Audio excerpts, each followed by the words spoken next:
살고 싶지 않아! 정말 미안해. 그때 내가 미쳤었어. 어떻게 그런 말을 해? 아직도 몰라? 잘못했어. 다시는 안 그럴게. 제발. 위장부도 후 날 버린 남편 때문에 노숙자가 됐지만 10년 뒤 내 앞에 무릎 꿇게 했습니다. 결혼 15년 차였습니다. 사람들은 저희 부부를 보며 말했죠. 보기 좋다고, 금슬이 좋아 보인다고. 남편은 중소기업을 운영했습니다. 전자부품을 납품하는 회사였어요. 그리 크진 않았지만 직원 30명 정도를 둔 안정적인 회사였죠. 저는 그 회사의 회계 업무를 도왔습니다. 정식 직원은 아니었지만 장부 정리하고 세무사 선생님과 연락하는 일들. 남편은 그런 제가 든든하다고 했습니다. 당신이 있어서 내가 밖에서 마음 놓고 일할 수 있어. 그 말이 좋았습니다. 누군가에게 필요한 사람이라는 게, 인정받는다는 게. 우리 아들은 고등학교 2학년이었습니다. 똑똑하고 착한 아이였죠. 공부도 잘해서 외국 대학 진학을 준비하고 있었어요. 그날도 평범한 하루였습니다. 아침 7시에 일어나 남편과 아들 아침을 차렸고 9시에 회사 장부를 확인했습니다. 점심은 남편과 근처 식당에서 먹었죠. 오늘 거래처 미팅 어땠어요? 응, 괜찮았어. 내년 계약 늘릴 수 있을 것 같아. 남편은 그렇게 웃었습니다. 그런데 그날 저녁 처음으로 이상한 징조가 나타났습니다. 남편의 핸드폰이 울렸어요. 그는 화면을 보더니 황급히 방으로 들어갔습니다. 여보세요? 네. 지금은 곤란한데요. 낮게 깔린 목소리. 뭔가 숨기는 듯한 어조. 저는 그때 느꼈습니다. 무언가 잘못되고 있다는 걸. 하지만 확신할 순 없었습니다. 어쩌면 회사 일일 수도 있으니까요. 그로부터 한 달 후였습니다. 남편의 행동이 눈에 띄게 달라졌어요. 출장이 잦아졌고 집에 있어도 핸드폰만 들여다봤습니다. 요즘 무슨 일 있어요?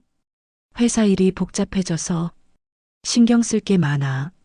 그는 짧게 대답하고 다시 휴대폰 화면에 시선을 고정했죠.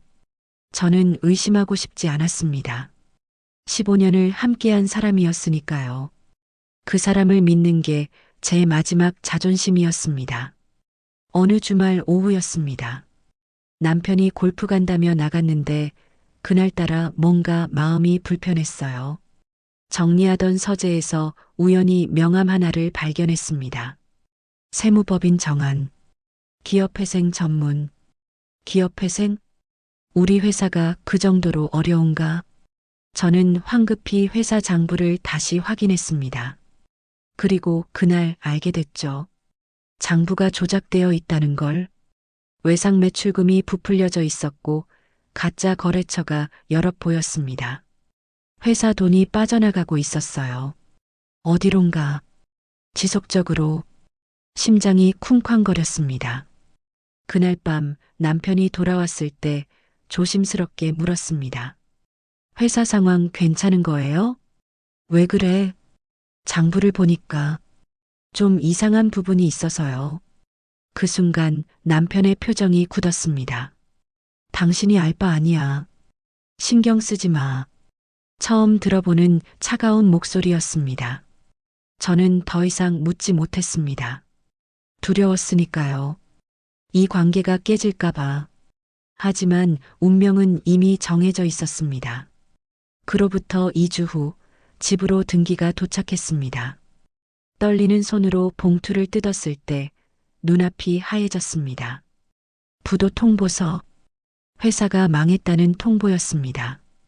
그날 저녁 남편은 집에 들어와 무릎을 꿇었습니다. 미안해. 정말 미안해. 나 망했어. 눈물을 흘리는 남편을 보며 저는 생각했습니다. 이제 우리 둘이 함께 이겨내야겠구나. 그게 제 첫 번째 착각이었습니다. 부도 후 일주일, 채권자들의 전화가 쏟아졌습니다. 아침부터 밤까지 끊임없이 저는 그들에게 머리를 숙였습니다. 죄송하다고, 꼭 갚겠다고. 남편은 방에 틀어박혀 나오지 않았습니다. 그렇게 2주가 흘렀을 때 남편이 거실로 나왔습니다. 그리고 제게 서류한 뭉치를 내밀었죠. 이혼하자. 순간 귀가 멍했습니다. 뭐라고요? 이혼해. 이대로 가면 당신까지 망해. 당신이라도 살아야지. 말은 그렇게 했지만 그의 눈빛엔 결단이 서려 있었습니다. 같이 버텨요.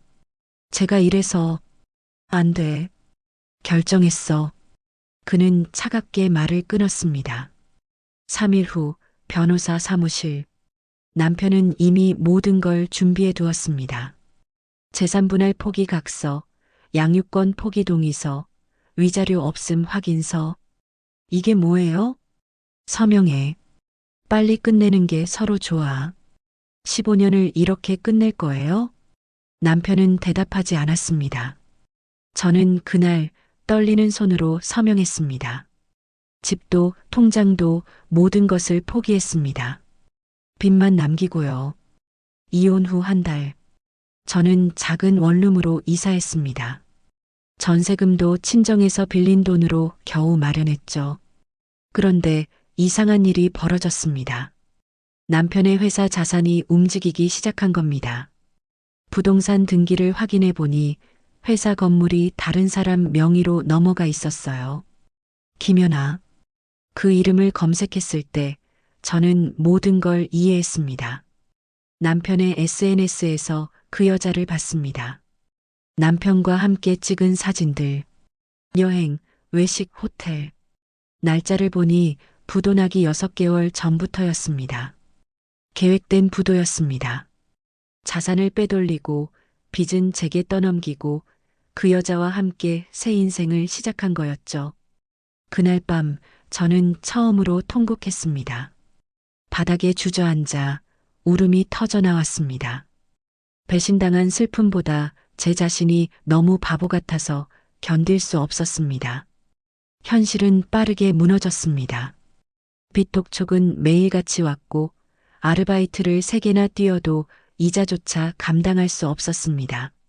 세탁소 새벽 배달, 식당 설거지, 야간 편의점 알바. 하루 4시간 자면서 일했지만 통장은 늘 마이너스였습니다. 6개월 후 월세를 밀렸습니다. 집주인은 냉정했습니다. 다음 달까지 안 내시면 나가셔야 해요. 저는 무릎을 꿇고 빌었습니다. 한 달만요. 꼭 갚을게요. 하지만 그는 고개를 저었습니다. 이미 3달이에요. 더 기다릴 수 없어요. 그렇게 저는 집에서 쫓겨났습니다. 짐을 쌀 돈도 없어서 옷가방 하나만 들고 나왔습니다. 갈 곳이 없었습니다. 친정은 이미 연락을 끊었습니다. 돈을 갚지 못했으니까요. 친구들도 하나둘 연락이 끊겼습니다. 가난은 전염병처럼 사람들을 멀어지게 했습니다. 그날 밤 저는 처음으로 PC방에서 잤습니다. 딱딱한 의자에 몸을 기댄 채 형광등 불빛 아래서 잠을 청했죠. 하지만 잠이 오지 않았습니다. 옆자리에선 게임하는 소리가 들렸고 복도에선 라면 끓이는 냄새가 났습니다. 내가 어떻게 이렇게 됐을까? 그 생각만 머릿속을 맴돌았습니다. 한 달이 지났습니다. PC방 비용도 감당할 수 없게 되자 저는 찜질방으로 갔습니다. 그리고 다시 한 달 후 찜질방 비용도 아껴야 했습니다. 그렇게 저는 거리로 나왔습니다. 서울역이었습니다. 수많은 사람들이 오가는 그곳에서 저는 구석에 앉았습니다. 종이컵 하나를 앞에 놓고 고개를 숙인 채, 아, 내 인생이 여기서 끝나는구나. 그렇게 생각했습니다. 그런데 그날 운명은 저에게 마지막 선물을 준비하고 있었습니다. 가장 잔인한 방식으로. 11월의 서울역은 추웠습니다. 사람들은 두꺼운 코트를 입고 빠르게 지나갔습니다. 아무도 저를 보지 않았죠. 저는 그게 다행이라고 생각했습니다. 아는 사람을 만나지 않아서. 오후 3시쯤이었습니다. 플랫폼 쪽에서 웃음소리가 들렸습니다. 여자의 경쾌한 웃음과 남자의 낮은 음성. 무심코 고개를 들었을 때 저는 그를 봤습니다. 정우, 제 전 남편. 말끔한 캐시미어 코트를 입고 새 가방을 든 여자와 팔짱을 끼고 있었습니다. 여자는 웃으며 뭔가를 말했고 남편은 그녀의 어깨를 감쌌습니다. 행복해 보였습니다. 제가 그와 함께 있을 때보다 훨씬 더 밝은 얼굴이었습니다. 순간 눈앞이 하얘졌습니다. 저렇게 잘 살면서 나는 여기서 이러고 있는구나. 분노가 치밀었습니다. 슬픔도 원망도 아닌 차가운 분노. 그들이 시야에서 사라진 후에도 저는 한동안 그 자리에 멍하니 앉아 있었습니다. 그날 밤 저는 노숙인 쉼터로 갔습니다. 그리고 거기서 처음으로 결심했습니다. 다시 일어서자. 무슨 수를 써서라도 복수를 위해서가 아니었습니다. 그저 그렇게 비참하게 끝나고 싶지 않았습니다. 쉼터 생활은 혹독했습니다. 하지만 저는 그곳에서 희망을 찾았습니다.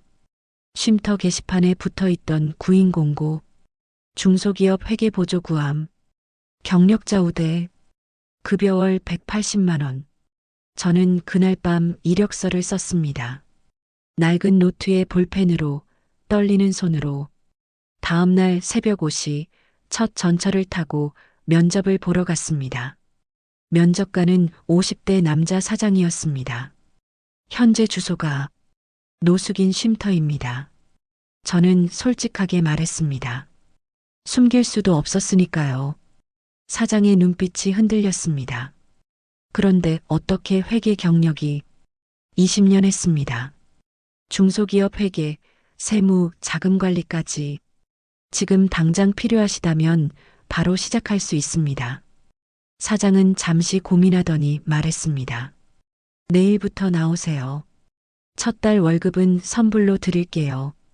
그날 저는 쉼터로 돌아와 처음으로 웃었습니다. 일이 시작됐습니다. 낮에는 회계 업무, 밤에는 고시원에서 공부. 선불로 받은 월급으로 최소한의 방을 얻고 나머지는 자격증 학원비로 썼습니다. 전산회계, 세무회계, 재경관리사. 하나씩 따기 시작했습니다. 1년이 지났습니다. 사장은 저를 정식 격리팀장으로 승진시켰습니다. 당신 덕분에 회사가 안정됐어요. 그 말이 얼마나 기뻤는지 모릅니다. 2년이 지났습니다. 저는 이직했습니다. 더 큰 회사로. 3년이 지났습니다. 중견기업 회계과장이 됐습니다. 5년이 지났습니다. 회계팀장으로 승진했습니다. 그리고 10년이 흘렀습니다. 저는 중견 IT 기업의 CFO가 되어 있었습니다. 연봉 1억 2천, 팀원 15명을 관리하는 자리. 하지만 저는 단 한 번도 그를 잊지 않았습니다. 복수를 위해서가 아니었습니다. 다시는 그런 사람에게 무너지지 않겠다는 다짐 때문이었습니다. 그러던 어느 날 대표이사가 저를 불렀습니다. 이 회사 인수 검토 좀 해줘요.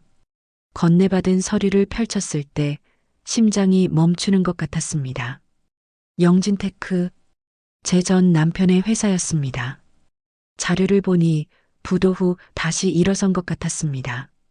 매출 100억, 직원 10명 규모. 하지만 자세히 들여다보니 회계 구조가 불안정했습니다. 비자금 흔적, 세금 회피 정황, 허위 거래 의심. 10년 전과 똑같은 수법이었습니다. 저는 대표에게 말했습니다. 인수 가치가 있습니다. 하지만 조건부로 진행하고 싶습니다. 조건? 제가 직접 실사하고 직접 협상하게 해주세요. 대표는 잠시 고민하더니 고개를 끄덕였습니다. 좋아요. 믿어볼게요. 계약일이 잡혔습니다. 그날 아침 저는 오랜만에 긴장했습니다. 거울 앞에 서서 정장을 매만졌습니다. 10년 전 쫓겨나던 그날의 저와는 완전히 다른 모습이었습니다. 회의실에 들어섰을 때 그가 보였습니다. 여전히 잘생긴 얼굴이었지만 어딘가 지쳐 보였습니다.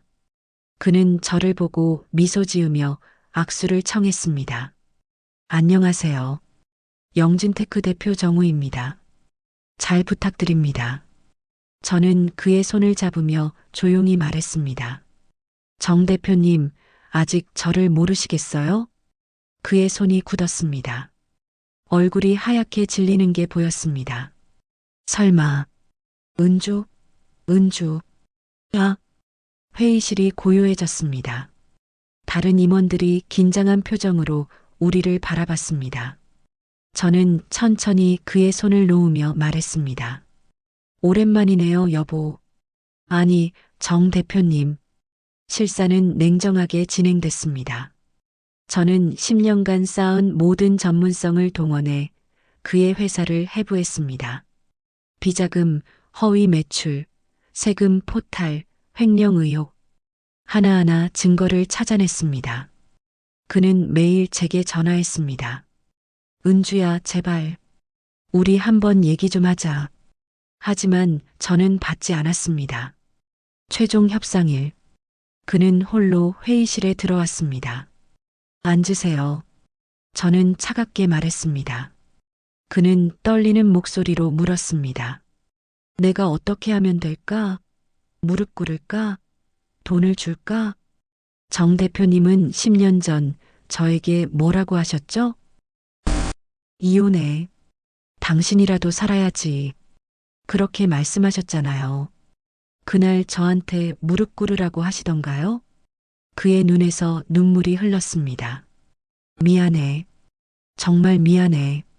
그때 내가 미쳤었어. 제발. 지금은 제가 당신을 살리고 싶지 않네요. 저는 계약서를 그 앞에 놓았습니다. 회사는 인수합니다. 하지만 조건이 있어요. 대표직 사임, 전 재산 압류 10년 동안 동종업계 진출 금지. 그리고 저는 잠시 멈췄다가 말을 이었습니다. 당신이 제게 지웠던 그 빚 전액 변제하세요. 10년치 이자 포함해서요. 그는 고개를 떨궜습니다. 그럼 나한텐 아무것도 안 남는데. 저도 그랬습니다. 10년 전에요. 기억 안 나세요? 그날 그는 서명했습니다. 떨리는 손으로 눈물을 흘리며 회의실을 나서는 그의 뒷모습을 보며 저는 이상하게도 후련하지 않았습니다. 복수는 끝났지만 제 안에 무언가도 함께 끝난 것 같았습니다. 그로부터 1년이 지났습니다. 저는 여전히 CFO로 일하고 있습니다. 그리고 새로운 프로젝트를 시작했습니다. 재기지원 재단. 위장부도나 사기로 인생이 무너진 사람들을 돕는 곳입니다. 상담도 하고 취업도 알선하고 법률 지원도 합니다. 사람들은 가끔 묻습니다. 전 남편을 용서한 거예요? 저는 대답하지 않습니다. 용서도 복수도 이제 중요하지 않으니까요. 가끔 서울역을 지날 때가 있습니다. 그날 앉아있던 그 자리를 지나칠 때면 문득 생각합니다.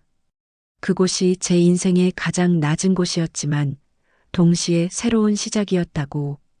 인생은 한 번의 추락으로 끝나지 않습니다. 다시 일어서면 더 높이 올라갈 수 있습니다. 그게 제가 배운 가장 중요한 교훈입니다. 그리고 지금 저는 행복합니다. 누군가를 원망하며 사는 것이 아니라 누군가를 돕는 일로 채워진 하루가 저를 행복하게 만듭니다. 이 이야기가 누군가에겐 위로가 되기를, 누군가에겐 용기가 되기를 바랍니다. 가장 어두운 밤이 지나면 반드시 아침은 옵니다. 끝까지 들어주셔서 감사합니다.